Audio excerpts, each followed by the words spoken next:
বিশ্বকাপ ফাইনাল শেষ হয়েছে কয়েকদিন আগেই, কিন্তু স্পেন আর্জেন্টিনা ম্যাচের রেফারির বিতর্ক এখনো থামেনি। অতিরিক্ত সময়ে ফেরাতোভের একমাত্র গোলে স্পেন 1-0 গোলের ব্যবধানে জয়ের পর একদল আর্জেন্টিনা সমর্থক ফাইনালে পুনরায় আয়োজনের দাবি অনলাইনে পিটিশন শুরু করেছে।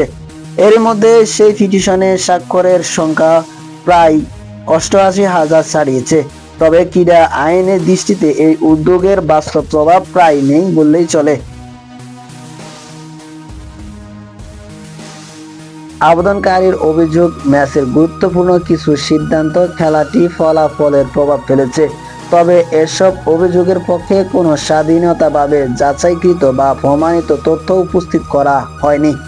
তবে বিভিন্ন আন্তর্জাতিক সংবাদ মাধ্যমের তথ্য অনুযায়ী পিটিশনটিতে ইতিমধ্যে 88,000-এরও বেশি মানুষ স্বাক্ষর করেছে।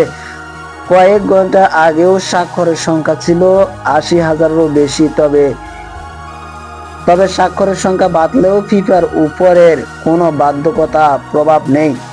অনলাইন পিটিশন ফিফাকে কোনো ম্যাচ পুনরায় আয়োজন বা ফল পরিবর্তনে বাধ্য করতে পারে না।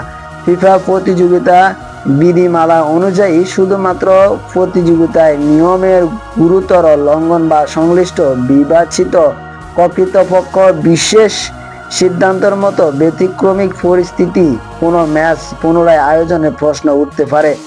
তাই এই পিটিশনের ভিত্তিতে স্পেন আর্জেন্টিনা বিশ্বকাপ ফাইনাল আবারও হওয়ার সম্ভাবনা কার্যকর নয়। বিশ্বকাপ চলাকালে এই ধরনের অনলাইন আন্দোলন অবশ্যই এবারে প্রথম নয়। স্পেন ফ্রান্স সেমিফাইনালের পর ম্যাচের পুনরায় আয়োজনের দাবিতে একটি পৃথক পিটিশন চালু হয়েছিল।